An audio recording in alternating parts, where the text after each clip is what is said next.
ดีโยมพี่แล้วก็สวัสดีไอ้หนุ่ยสว่างเมฆเจ้านี่ครับผมครับนี่ครับสวัสดีคุณผู้ฟังที่กำลังรอรับฟังรายการธรรมะไขเครียดต้นประวามาแล้ว วันนี้ถ้าเอาบอกอากาศนี่วันนี้ถ้าอยากโทรมากันสะบ้านหันแหลกเขาว่าเฮาบ่สบายหรอกบ่จ่ายบ่สบายนะขี้ขานเจ้า อันนี้ยองภาพขี้ขาแล้วมันเจ็บหัวเจ้าเจ็บหัวขนาดนักแต่ว่านะมันฮ้อนตัวเนาะฮ้อนสุดๆมันโคจะญาติก็ได้ก็เลยย้างเหี่ยก่อนของเขายังมีวันพักของเฮาก็ต้องมีวันพักป้องกันเนาะก็เลยโทรหาอาจารย์กลุ่มห้าบสายโทรหาอาจารย์สมัครกับบ้าห้าบสายเลยไปยกเลิกที่ปุ่นเนนปุ่นยกเลิกไอ้โนเหีย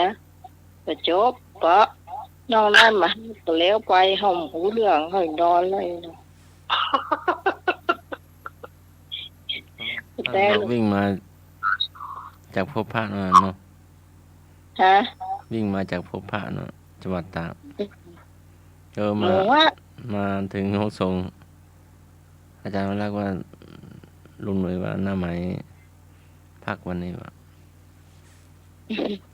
เพิ่นโทรหาแล้วมาห้าบสายหรอกก็เลยมันเป็นช่วงนั้นเนาะช่วงลงลงห้วยมั้งหมอบอกให้หน่วยไลน์บอกละติดต่อได้ก็บ่ได้ฮู้เนาะเจ้าช่วงนี้นิมนต์จะสมัครเลยเจ้า10 นิ้วอัญชลีวันทาอธิวาทนอบน้อมก้มกราบแด่องค์สมเด็จพระสัมมาสัมพุทธเจ้าพระพุทธพระธรรมพระสงฆ์พระอรหันต์ผู้รู้ผู้ตื่นผู้เบิกบานผู้ห่างไกลจากกิเลส10 นิ้วขอกราบถวายความเคารพพระมหาเถรานุเถระครูบาอาจารย์ผู้ปฏิบัติดีปฏิบัติชอบด้วยความเคารพอย่างสูงถวายความเคารพอาจารย์พระครูสมุวิศวัตร พ่อเจ้าวาดวัดไฟเห็นหลวงพ่อผู้ในการสถานีพุทธศาสนา แล้วก็สวัสดีพระอาจารย์สำเร็จเอาลักครับผมครับนมัสการครับครับผมเจริญพรหน้าไม้หัวหน้าหมะขายเครียดเด้อเจ้านมัสการเจ้าเจ้าลุงหนุ่ยตัวเน้อครับผมภาษาครับโอครับเจ้าแล้วท่านผู้ฟังข้างบ้านทุกท่านเน้อขอเจริญพร ขอกราบนอบน้อมยังกุลพระติทาไรรัตนะผ่านแพ้วพระเกี่ยวเจ้าต่างๆประการหมายมีพระพุทธพระธรรมพระสงฆ์อันเป็นสารณะที่เปิ่งของหมู่เฮาต่างหลายขอกราบไหว้สาบุญญาปารมีธรรมท่านอาจารย์ท่านพระครูสมุวิสุวัตวรกิจโจผู้อำนวยการสถานีวิทยุคลื่นพระพุทธศาสนาการศึกษาและวัฒนธรรม 104.50 เมกะเฮิรตซ์ท่านเจ้าอาวาสวัดไฝหินพร้อมด้วยครูบาอาจารย์พระสงฆ์องค์เนรทุกรูปทุกองค์ด้วยความเคารพอย่างสูงสุดยิ่งครับผมขอกราบนมัสการท่านอาจารย์ท่านพระครูใบติกาสมัครยานสีโลด้วยความเคารพครับผมครับผมแล้วก็สวัสดีโยมพี่พิสมัยผู้ดำเนินรายการสวัสดีลุงหนุ่ยตัวเนอร์ครับผมวัดสาครับนะครับแล้วก็พอเจริญพรคณะสัตยาญาติโยมสาธุชนคนที่เอาทุกท่านปิดมาแล้วเนอร์รายการธรรมะคลายเครียดห่างหายกันไปสัปดาห์หนึ่งห่างหายกันไปเงียบกันไปสัปดาห์หนึ่ง คือวันเสาร์ที่แล้ว ก็มีการถ่ายทอดงานประเพณีของวัดไฟหินของเฮาวันเสาร์ก็มีพิธีต่างๆอบรมสมโภชก็เลยรายการก็งดไปวันอาทิตย์ก็ท่านอาจารย์สมัครก่อนเนยท่านอาจารย์ก่อนเนย ก็พักกันไปแต่ว่านี้โยมปี่พิสมัยเปิ้นก็บอกว่าบ่พร้อมฮ้อนแล้วก็บ่ใครจะสบายสักเท่าใดฮ้อนตัวอย่างตัวแต่ว่าก็แต่คืนนี้ก็พักไปวันนี้ก็ปิกมารวมกันใหม่เนอะมาละรายการธรรมะคลายเครียดประจำวันอาทิตย์ว่ากันนะมันแล้วแต่อารมณ์และทรงผมกันนะรายการก็มากันครบทีมแล้วเนอะวันนี้เนาะวันนี้ก็เป็นวันอาทิตย์ที่28เมษายน2567เดือนวันนี้เดือน7เหนือเดือน5ใต้แฮมมันนี่5ค่ำแฮมมันนี่5ค่ำแล้วเนอะเดือนแฮมละจะสิ้นเดือนแล้วเนี่ยเนาะทั้ง2วันจะสิ้นเดือนละสถาญาติโยมเฮ้ยเมษาแล้วก็พฤษภาก็จะเข้าหน้าฝนละก็ล่างว่ามีฝนแล้วก็ปีนี้เมษาฮ้อนแต่สถาญาติโยมตั้งแต่ว่าเป็นเดือนเมษามานี่ฮ้อนเหมือนเดือนเมษาเอาแต่เลยปีนี้ปีนี้ระบบเนี่ยถ้าเปิดซาวป่ายเอาบ่ได้เลย โอ้ซึ่งบ่เคยหูบ่เคยปะนะอุณหภูมิถ้าฝนบ่ตกแต่ก่อนอุณหภูมิน่าจะทะลุขึ้น50ละถ้าว่าฝนบ่ตกในช่วงนี้อุณหภูมิคงจะขึ้นประมาณ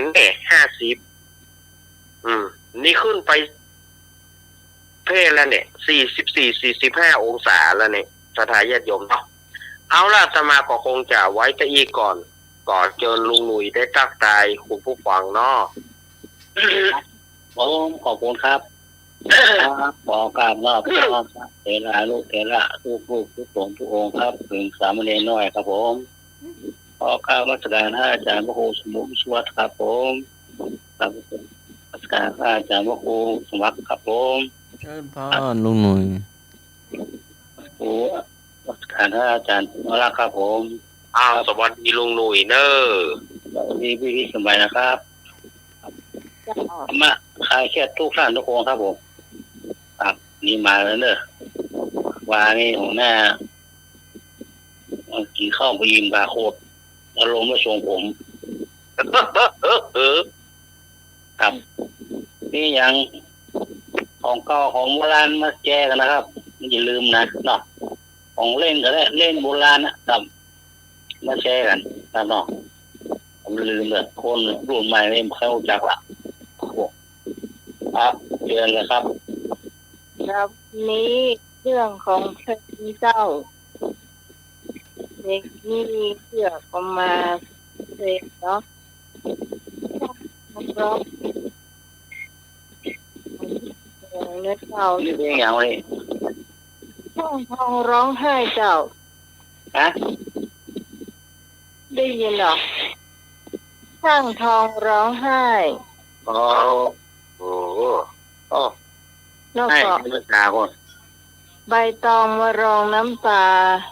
เอาเล่าช่างทองร้องไห้แล้วก็ใบมันให้แล้วมันถึงเอาใบตองมารองเนาะเอาใบตองมาอินดูนอกปอนซักก็เลยอินดูยิ่งโยงดีเอาใบตองมาห้อง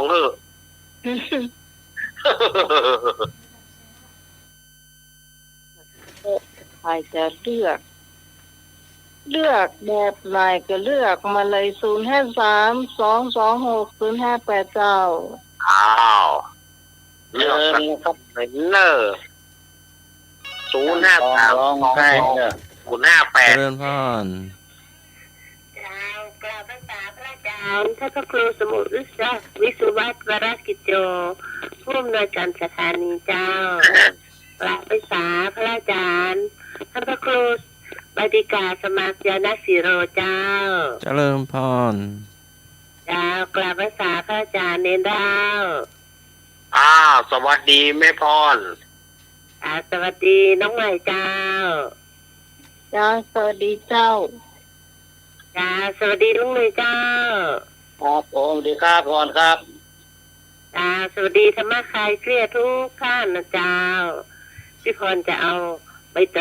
ตองมารองน้ำตาเจ้า เอาใบเตยมาลองน้ำตาหน่อย เอาใบตองเนาะใบตองห้องน้ำตาดีกว่า มาละไหน สาย สายตอบในเจ้าสวัสดีเจ้า จ้าพี่กรณ์จ้า มาแล้ว ท่านเอาเพลง เลยฟัง ท่านทองร้องไห้จ้ะ เก่า วัด ให้ นั้นพระครูสมุทรวิสุวัฒน์วรกิจโตจ้ะวัดการพระครูใบดิกสมัครยานศิโลค่ะ เจ้าแม่ก่อน นมัสการพระอาจารย์ในรักค่ะ สวัสดีแม่กร สวัสดีน้องใหม่จ้า จ้าสวัสดีเจ้าเฮานี่สวัสดีวันไหนพี่สาวหลอกจ้ะ สวัสดีหน่อยจ้ะ ครับผมดีครับ สวัสดีน้องแอมจ้ะสวัสดีธรรมะคลายเครียดทุกท่านจ้ะการจ้าก่อนสมุนเลยน้อยจ้า ช่างทอง ช่างร้องให้หน่อย ทองร้องไห้เอาละ จองร้องน้ำตา หนึ่ง หนึ่ง ต่อหนึ่ง 1-1สวัสดีเจ้า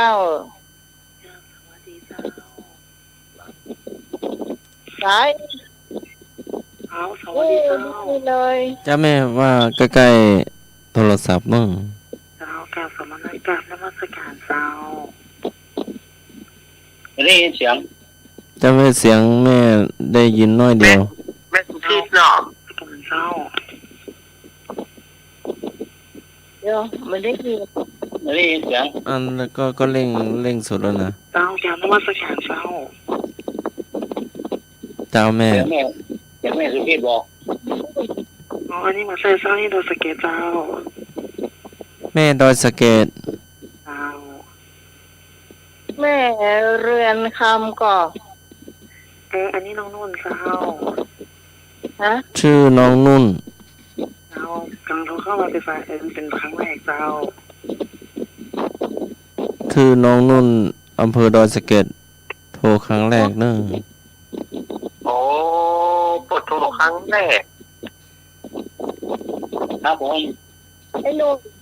ขอเป็นใบตอง ไม่ น้ำตา มี เจ้า เสียงดังเหลือนี่ก่อน ไม่ต้องมาลองน้ำตา เจ้า เอาละ โหละสองนะเจ้า 2-1ใบตองห้องน้ำตาเอาละ งงมาไอ้เอกมาไอ้เงือกมา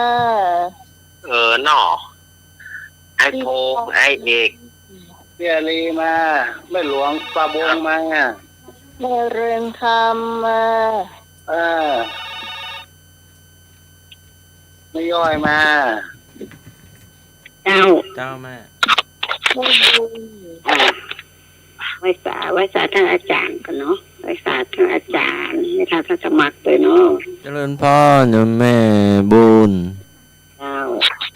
ในรักเจ้า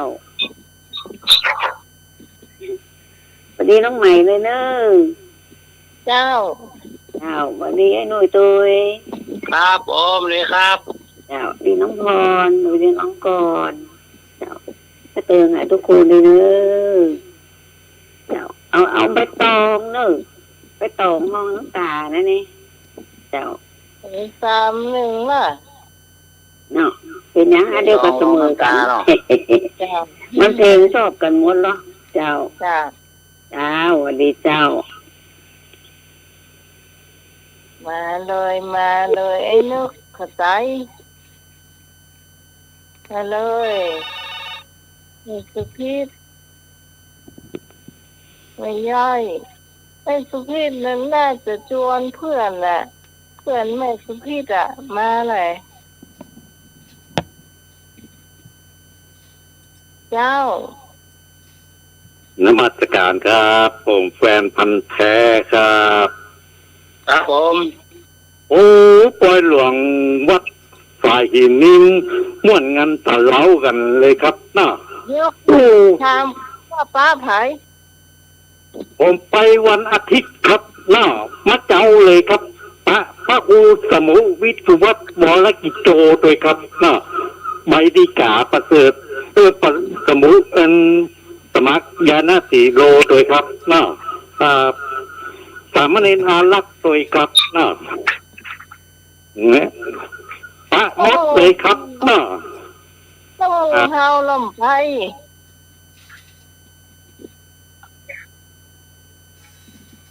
ฮะงูเฮาป้าพระโคนี่ หมู่เดียวกันปะก็ปะลุงหนุ่ยปะหน้าไหมปะเพื่อนธรรมกะเครียดก็ มันไม่ได้ซ่องหาอะไรก็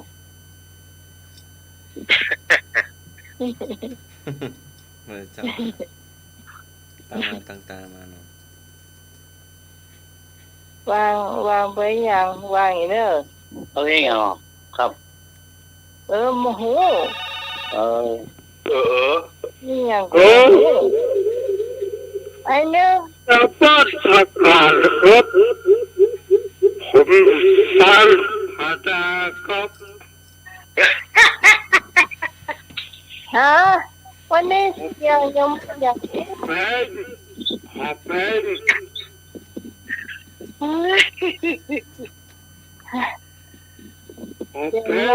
ครับ สวัสดีไอ้นึก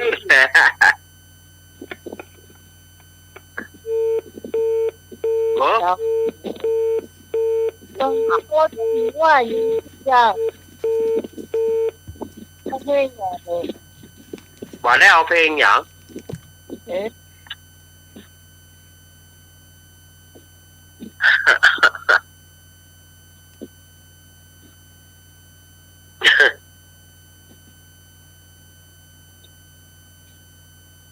มาโทรเข้ามาเนอะ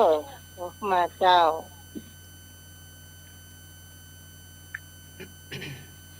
คุณพี่นานเจสีเนอะเพิ่นก็ฟังอยู่เนาะ โทรมาพ่องเนอ แต่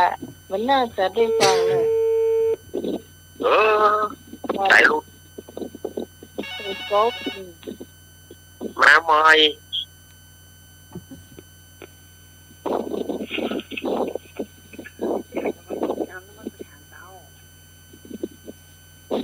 ว่าใดเจ้า ขอเป็นไม่ต้องร้องน้ำตาเศร้า อันนี้แม่นตัวพี่นี่ตัวพี่กะ เศร้า ฟังนั่นน่ะเนี่ย ไม่เห็นเสียง อยากสมัครเอาใกล้ๆหน่อยเนาะ เจ้าเร่งสุดแล้วนะเร่งไม้เร่งโทรศัพท์เร่ง